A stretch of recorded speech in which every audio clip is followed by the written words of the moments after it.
Hi, everyone. Welcome to the show. I'm so excited. Today we have Michelle Wong on the show. She is Chief Marketing Officer of Sprinkles. Yes, that's Sprinkles Cupcakes, which I love. And today we're not going to talk about business.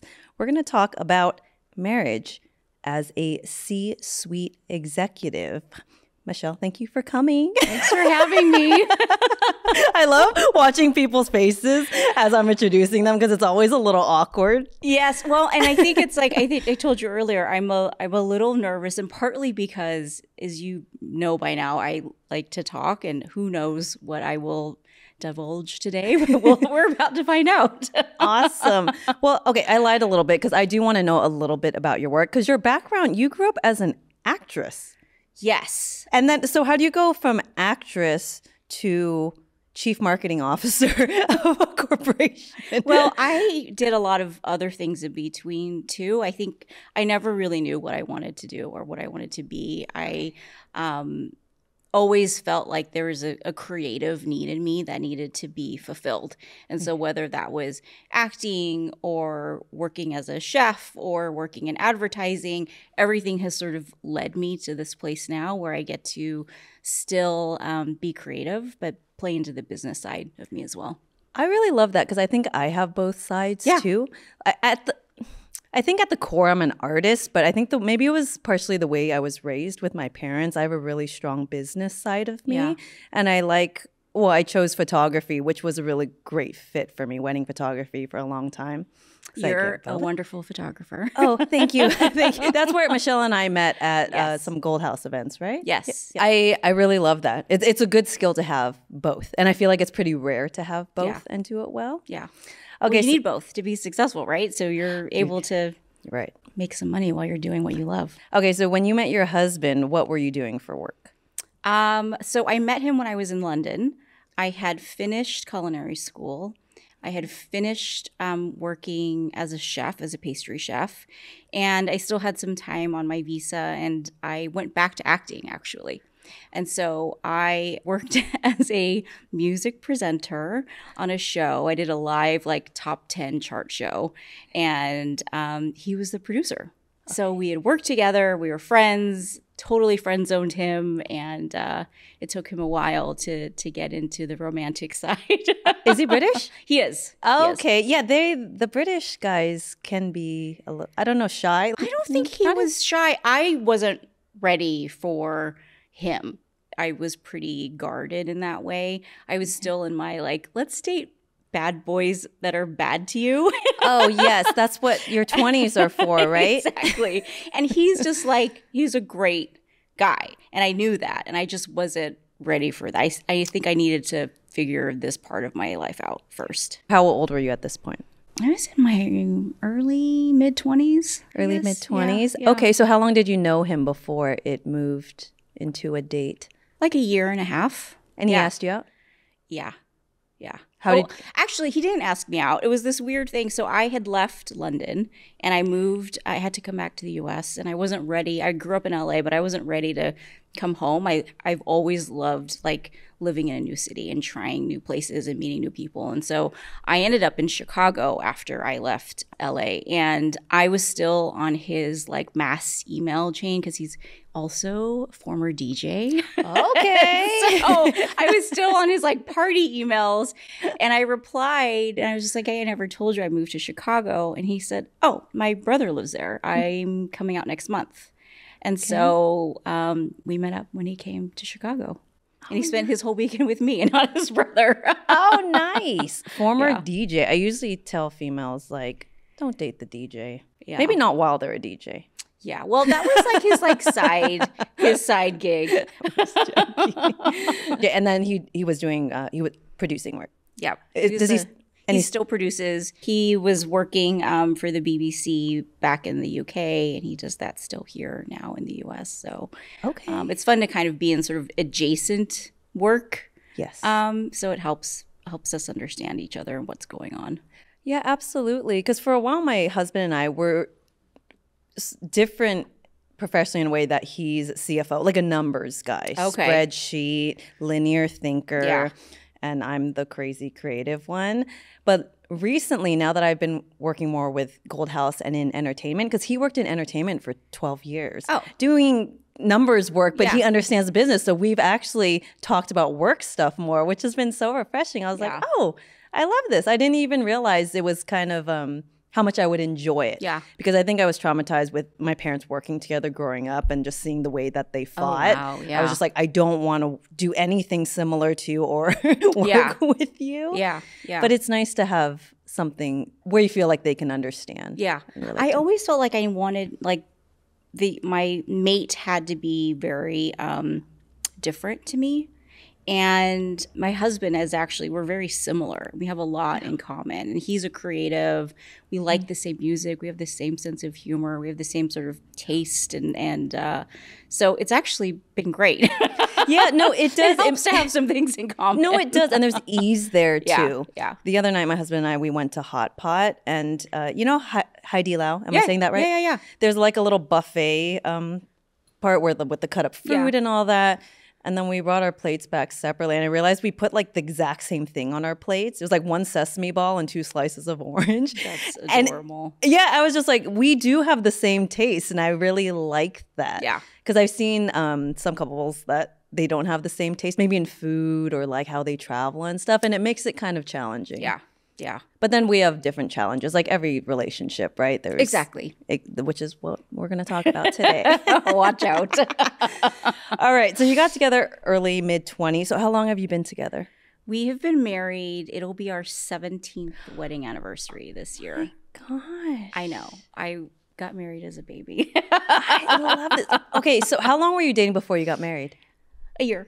A year? Oh, you got married pretty quickly. Yeah. We were long distance. Okay. So I was in Chicago. He was still in London. And we were just like, we're going to do this. If we're going to do it, then let's just Did he want a green card?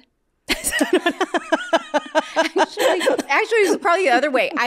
Because we didn't register for wedding gifts because I thought we were going to live in London. I was like, I'm out of here. I'm going back to Europe and hanging out there. And we changed our minds at the last minute. And I was like, but we didn't get any presents. Note to self. It was like, that was not a good move. No, it was fine. You changed a lot, like from 20 to 30, 30 to 40. I'm really excited to talk to you about this, especially because getting advice from people, I really like getting advice from people who are in it. Yeah. I think it's different. It's more balanced. Usually there's more empathy too, because it's easy to spout out an Instagram quote. Of course, do this. It's better. But I'm like, have you been with someone for 17 years? Yeah. How do you navigate all those emotions, the repairing, changing, growing? Yeah. You have mentioned that your marriage is unconventional. Yeah. How is it unconventional? I think because we're super independent. And we've always, I guess because we started long distance. And then his work always had him traveling. I've been traveling since day one with my job. Yes, you travel a lot. Yeah. Are you gone? What percentage of the year do you think you're like traveling? 50% of the time. Yeah, yeah. And he's always been that way with his job too. And I think we have respected that.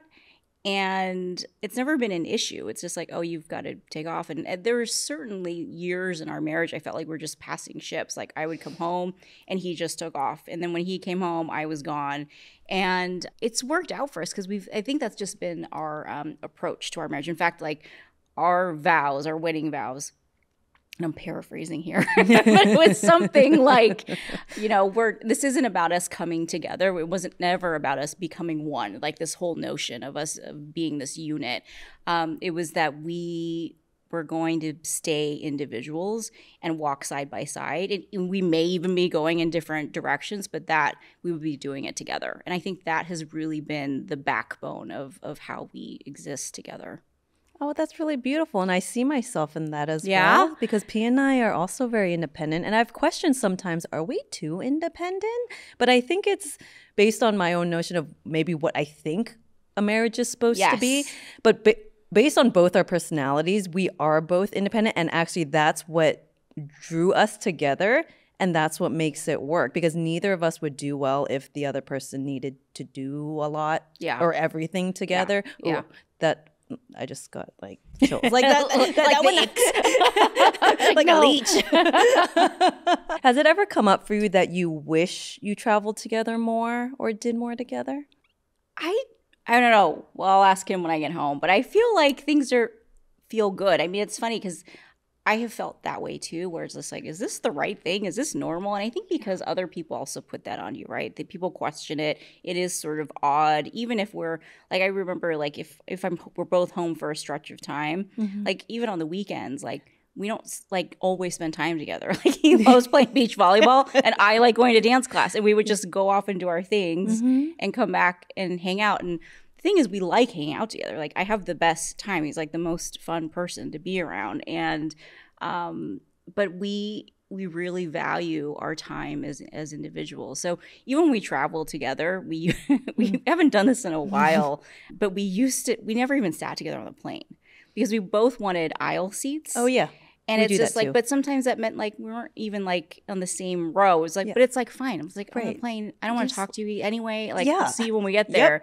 And it's sort of, again, those are things I think make people uncomfortable sometimes because it's not, I think, what people imagine a normal relationship to be like. We like hanging out together, but we don't have to be together all the time. Yeah, that's totally Pete and I. Yeah. I don't even think twice about it of like needing to sit next to him on a plane. And we're the same. I want aisle seats. His legs are long. He's tall. So like from a practicality point of view. No, you're both tall. I'm like, why are we going to do this to ourselves? But it's just every couple is different. Some they want to be around each other all the time. Which is great. Whatever makes you happy, right? And energized. Yeah. Where was I going to go with this? Sorry. Oh, okay. Oh, yeah. Of the wishing if you traveled together more. Because that's come up for me recently. We're 7 years in now. And I travel a lot without Pete. And we take one big trip a year. Yeah. And I think before meeting him, I think I was just used to traveling so much. And then the pandemic hit too. And then I don't know how you did during that time, but I was like, I wanted to go, you know. And now that things are, you know, getting back to normal, traveling again. But then I realized I'm often without him, you know. And for me, what came up was I would like to travel together a little bit more. Yeah. Not every trip, because I just went to Cannes with a girlfriend. That was so freaking fun. It looked amazing, by the way. It was so fun. And I did ask Pete if he wanted to go. He's like, you know, it's not my first choice. I was like, okay, I'm going to go with a girlfriend. Bye. And it was perfect because we went to London and then Cannes, and we were just shopped, ate. And you know, with your girlfriends, it's just different. It's a different trip. Yeah. And I think that's really important to know how to fill your cup in that way too. In a relationship. To me, I think that's healthy. Yeah. Compared to losing yourself completely. And like, I never wanted to be the woman who adjusted my life to fit into someone else's. It was never in my personality to do that. Yeah. I mean, I feel like, I was thinking about this and like, I was trying to remember what it was like when I was dating because it's been so long ago. But I feel like that is an instinct that happens when you're younger too. Like as women, we are sort of led to behave in a way where we're accommodating other people, and particularly with our relationships. So acquiescing to what they want to do or where they want to go. And I know that I've probably fallen into that at some point, but I think like you, it never felt natural. Like I always knew that I needed to do what made me happy and what fulfilled me.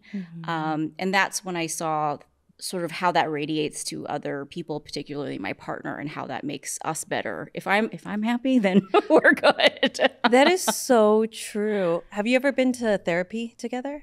No, we have not. Okay, yeah, we did for a few months starting late last year. And I realized because we're doing individual sessions and sessions with her. And the individual sessions actually did really well for us because I'm like, as long as we're good individually, our relationship's great. And they always say that, really just focus on yourself. Like you need to know how to make yourself happy. No one's ever going to be able to do that for you. Yeah, absolutely. So I told my husband, like, like we both are on the same page. Like you're responsible for you and your happiness.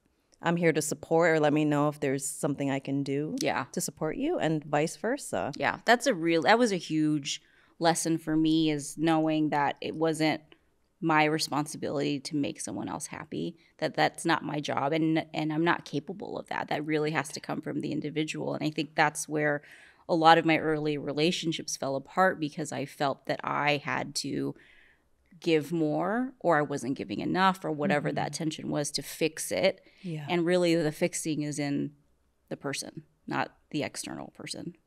Absolutely. I had that too when I was dating. I thought I had to perform and be this person. Like, oh, this is what you do in relationship. And it was very performative. It was not natural. Yeah. I think it came from like how I was raised, where I kind of felt like I did have to be performative with my parents a little bit. They were very high achievers. I mean, pretty standard Asian, where I'm like, I have to work for this. And once it clicks, it's actually really easy, that it's really just like be yourself and show up as you. And if you're happy and you choose to be in a relationship, it's right there for you. Yeah. Yeah. Did you know this when you were in your 20s? No. Okay. I do nothing. I mean, there's a lot of trial and error and all error, I think. But, I think everyone gets to that point. You hope everyone gets to that point where you have that realization, whether that's through experiences or therapy. For me, actually, it was surrounding myself with incredible women. Like, when I let more women into my life and shared those experiences and heard from them and what their lives were like, it really transformed my worldview and how I saw myself. And I credit those relationships when I was in London, my early 20s, when I was in Chicago in my mid 20s. Those women absolutely changed my life.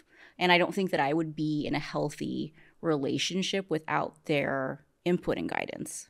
Were they married?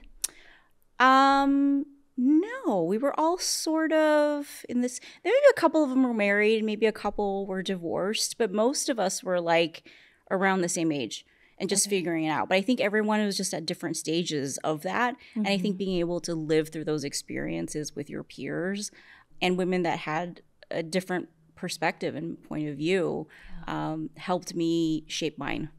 Oh, I love that. I agree that having a good community, especially good girlfriends. And I have to remember that, because there's been so many life changes at the age that I'm at. So my friends have kids, and, after getting married, and making the effort to nurture the relationships you want to nurture, and also navigating that as you're growing and changing. Yeah. Have you experienced that? Like outgrowing friendships? Yeah, I think that's part of life. I mean, I remember feeling like outgrowing friendships going from junior high to high school, and like how hard that was, right? Your best friend is in 8th grade is your different best friend when you get to 9th grade, and what is that like? And that continues. And I think I guess it was hard, but ultimately I think people end up where they're supposed to end up, and the people in your life are there when you need them. But again, that's taken a lot of years of accepting that and seeing it with clear eyes. Yeah, absolutely. Yeah, I think I'm better at it now, but I think there's always little grieving that comes with it when things change. Yeah. You had said something earlier about there's been years where you felt like it's ships passing. Yeah. And I like that you said years, because I think a lot of people assume that.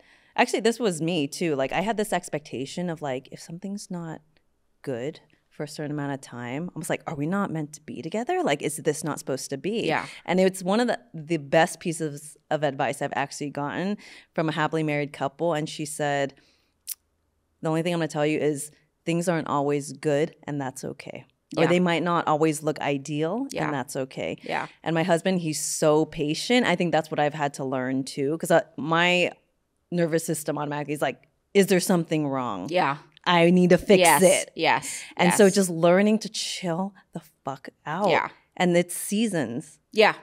Yeah. I know we have this thing that we say every once in a while. We're just like, you know what, we're just not friends right now. And that's okay. Like sometimes we're just like, we're annoyed with each other, or it's just like something's just off, but it's like, it's okay, because it goes away and we come back. We've used that a couple of times over the years. I love that so much. Michelle Obama in an interview said something similar. She said, you know, I think they've been together like 30 years or something. And she's like, it just comes down to how you look at it. You know, she's like, if it's 10 bad years, but 20 good years, you know, she's like, I'll take that. Yeah. And there's some days where it's like, I don't really like you right now. But at the core, I think you're a good person. Yeah. And I respect you. I might not like you in this moment, but yeah.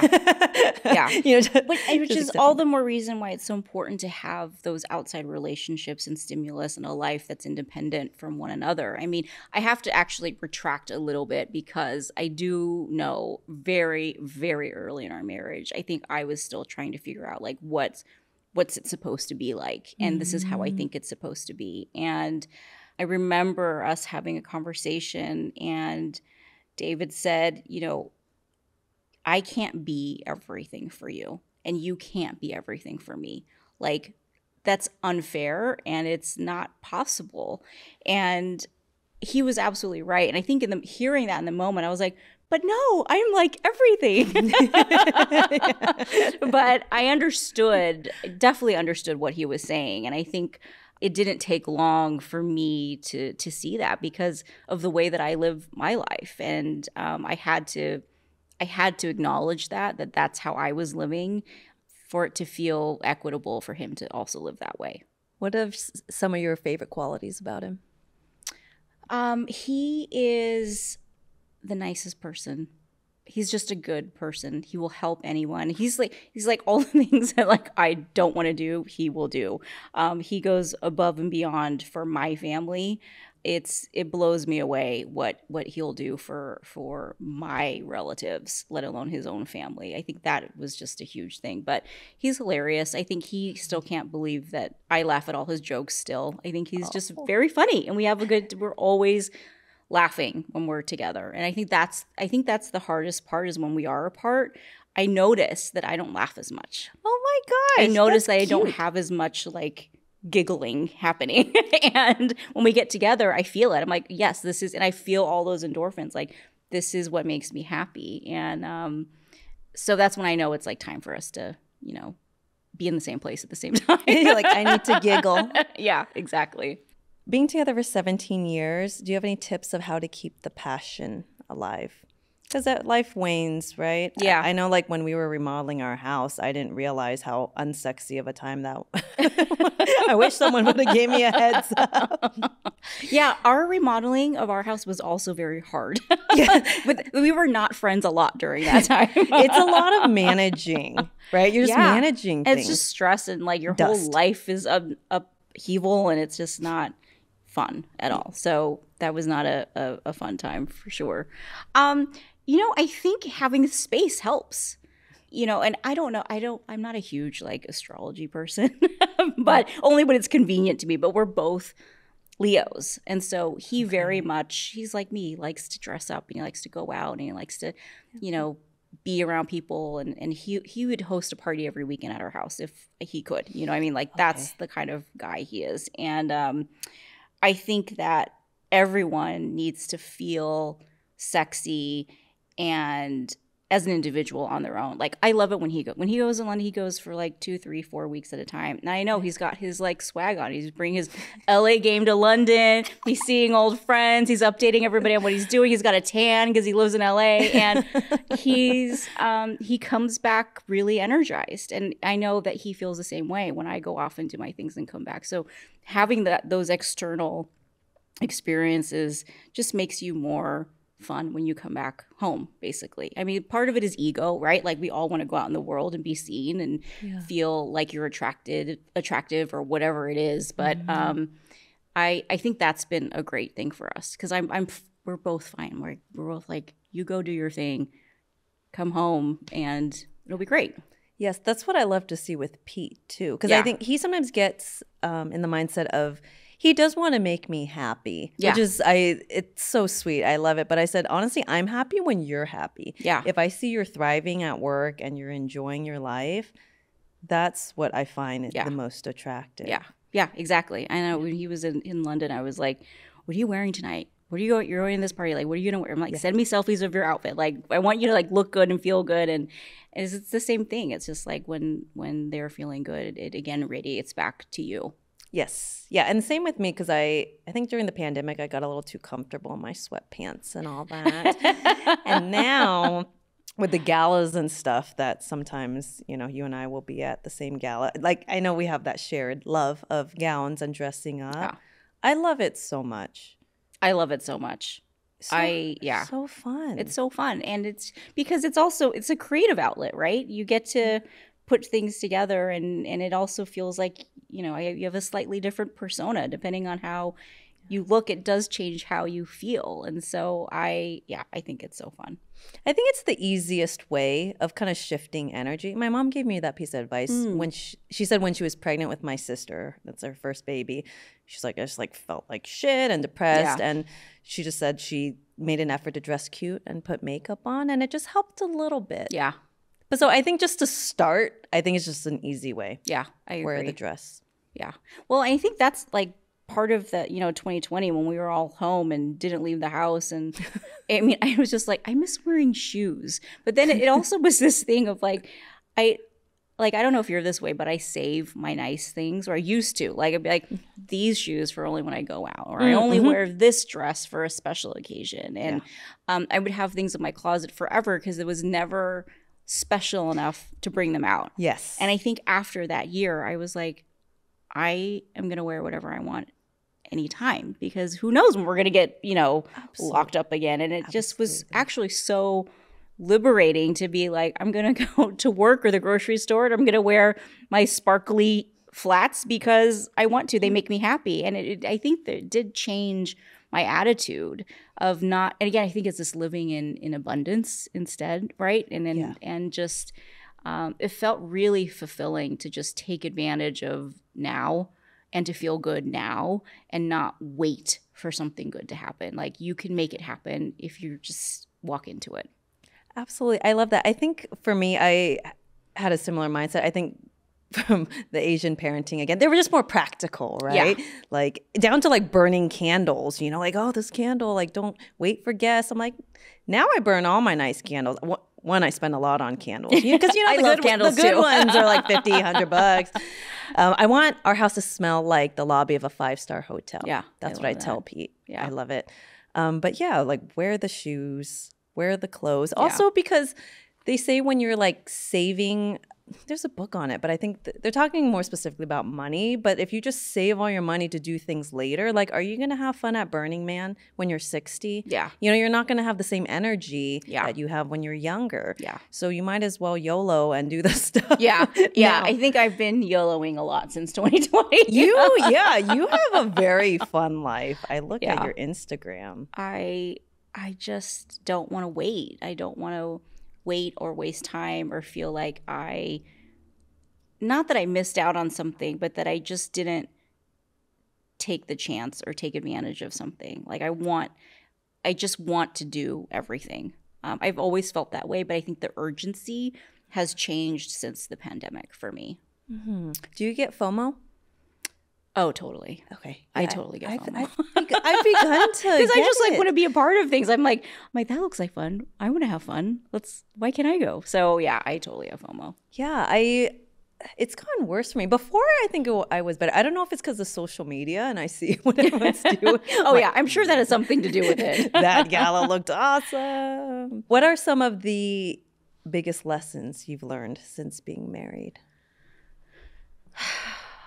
I think I've had to learn to be patient. I think similar to you, I'm not necessarily a patient person. And that's like the whole spectrum of things. Like I just like don't like waiting for things, but I also don't I expect things to happen right away, the result of something. So if something good happens, I'm like, well, then why don't I have this? Or something bad happens, and why can't I fix it now? And I think with marriage, it is sort of a patience game, right? If you're in it for the long haul, sort of being able to sit through the times that you're not friends, or being able to actually sit and enjoy the good times instead of because that's the other thing. I'm very much like, what's next? And I've had to really force myself to be much more present because we don't have that much time together. Because we're both doing our own things when we are together, it's like I really need to be present because I want to be, but it's more of something I have to be really cognizant of because it's not in my nature. I'm always thinking about what's coming up next. Yeah. So with that mindset, I can relate to that, by the way. With the mindset, do you ever feel that you're dissatisfied? That is a often? great question because I don't know. It's saying the same thing. I've never used the word dissatisfied, but I feel like I'm never satisfied. Yeah, I mean, I'm kind of similar too. Yeah. I'm not. Everything's a balance, right? Yeah. It makes you who you are. It makes Yeah. you very successful. Excuse me, but at the same time, I think balance is great too. Yeah. I think as long as you feel good, like you know, Yeah. you feel present and you're thriving. Yeah. It's great because some people they require less stimulation. Yeah. Like with David, is he pretty happy being grounded, or is he someone who also likes to go? He is much more grounded than I am. Yeah, absolutely. And I think because, again, we've been together for so long, he recognizes when I have those moments and how I am. And it was actually a really, really sweet thing that happened last week or whatever. I don't know what day it is anymore, but I was in New York. We were just talking about my last trip.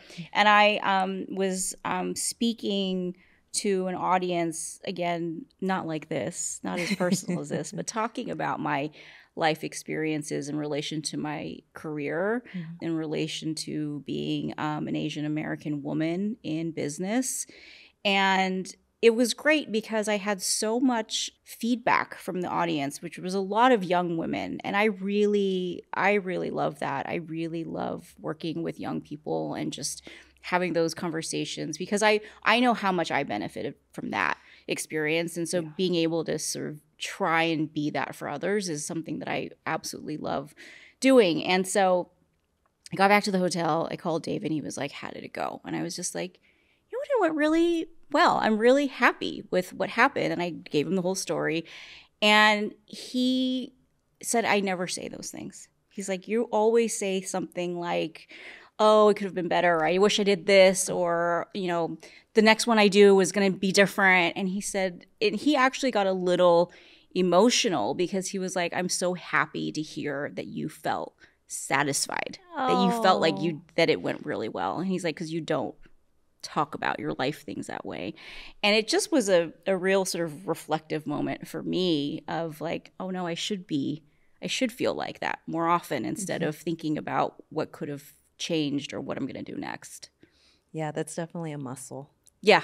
To work. Yeah. Right. Yeah. Yeah. I love that my husband's a good influence with that he's just a very content person with for him, the way that he's built his life. When I met him, he lived in Venice. He biked to his friends' houses, play soccer still religiously twice per week with them. And he really looks forward to that. Yeah.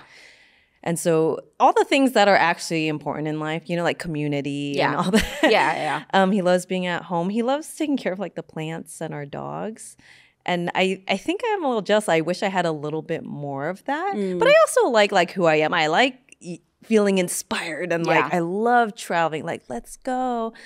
Someone said recently on my podcast, which I thought was a fantastic distinction, of the, let's go. It's like, are you trying to feel something or do you feel like it's an inspired action that you want to travel? Not like you're trying to escape or, maybe distract yourself. But I'm like, that's a really good distinction actually, because there have been times where I want to go just because I can't sit still. Yeah.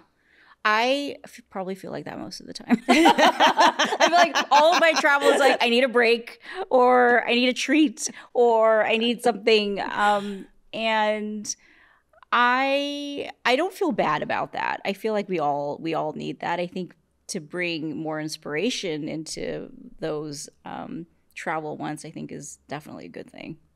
Have you done, because you said you're a little into astrology? Little bit. I don't really know a lot. Okay, we're probably similar in that. There's I think is it life path number? Have you heard of this? I have heard of this. Have you done it? Do you know? I have was out with some friends and we were all adding up numbers. Yes, yeah. You add up the numbers of your birthday. Yeah. So I'm a 5, and travel is a big part of 5s. Okay. I don't know if I did it right, but Okay. all I remember is that when I did it, I was like, this isn't me at all. So we'll see. I think I might have to try again. Yeah, you can look it up, but I think it's you add up all the numbers of your birthday, Okay. month, day, year, and then if it goes to double digits, then you add those You add numbers those- together. okay, I okay. did it wrong once for Pete because I was reading. I'm like, this isn't Pete, and then I was like, oh, I did it wrong. I was like, this is totally him. I'll report back. Okay. All right. So if you were to give one piece of advice to women who would like to create a loving partnership and meet the person of their dreams, what advice would you give? I would say not to compromise on what you want for yourself. Not necessarily for the relationship. I think the relationship is all compromise, a lot of compromise. Yeah. But not to compromise on who you are and what you want as an individual. I think it all goes back to, again, that thing of like, if you're taking care of yourself and if you're happy, everything will stem from there. But as soon as you start chipping away at who you are or giving away parts of yourself that you don't want to, you're not strong enough to take it on. Have you ever met any females where they valued maybe things that might be trivial in the long run with relationships? Like, oh, I don't want to go out with him because, you know, he's starting to lose his hair, or you're something. Because when they say that to me, which is fair if you have a certain preference, but Yeah. some of those things I'm like, well, if you're with someone long term, they're going to change. Those Yeah. changes are going to happen. Yeah. Is that really that important to you? Yeah. Have you ever heard that? And if so, what advice would you have for them? I mean, I've heard it, and I think that I've probably said those things too. Like, you create like a list, or you create this image of what you think your partner should be and look like, even, you know? Does David look like how you thought your spouse would look like? No. Okay, yeah. Pete doesn't Literally look like- nothing in my relationship is what I thought that I would end up with. And I think that's what I tell people, is just like, whatever you think you want, you just don't know. Because at the end of the day, none of those things matter. You know, I come, you know, I'm Chinese. We eat everything. Like, I had been an omnivore my entire life. And I was like, I could never date a vegetarian, or like, I just don't understand this mentality. And so David's a vegetarian. Oh my gosh. And it was like, oh, it's not that big of a deal in the end. And, you know, eventually we both went vegan, and like, you know, I've ebbed and flowed a lot, but there's, it's just strange to me to put limitations on experiences and people until you actually explore it. And for me, that was a big learning. So what I'm hearing is to stay a little open. Yes. I love openness. Yeah. I agree. Like, just give people a chance, because it's not like just talk to someone. That's it. Yeah, exactly. You have to stay curious. Yeah. And you never have to talk to them again if you don't want to. But it's just like, why limit yourself? Absolutely. And I'm sorry, I did cut you off. Was there any other advice with the compromising? When I said No. if they feel too picky, that was it? Okay. Awesome. It feels weird giving advice. I just feel like I'm not qualified to give advice, but I mean, I'm happy to share my experiences, because I think that so many women, we go through the same things. It's about finding ourselves. It's about finding what makes us happy, what doesn't make us happy, and being open to things that surprise you. I mean, that's really been, I think, the thread in my life, is I never knew where I was going to go and who I was going to meet, and the openness and the willingness to embrace the unexpected. The most positive changes in my life have come from that. Thank you so much. Thank you for coming on and talking about your personal relationship. Thanks so much. It didn't get into the dirt too much. Yeah, so. Maybe we'll do another one. Part 2, we'll have we'll do tissues. cocktails next time. Cocktails, and we'll have some tissues. If people would like to reach out to you or send a DM, where can they do that? My Instagram handle is @MishiB. When I joined, I was like, why did I pick the longest handle? That's like not great. But anyway.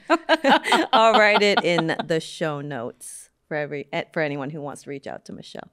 Thanks, Christine. Thank you.